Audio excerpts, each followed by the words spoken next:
ఎందుకో తెలియదు కానీ కొంతమంది దేవునితో ఉంటారు. మరికొంతమంది దేవునితో ఉన్నామని అనుకుంటారు.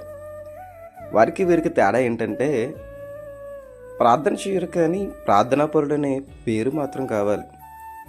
సన్నిధి చేయరు కానీ సన్నిధిపరుడనే పేరు కావాలి. దేవుని భయం లేదు కానీ భక్తుడు అనే పేరు మాత్రం కావాలి.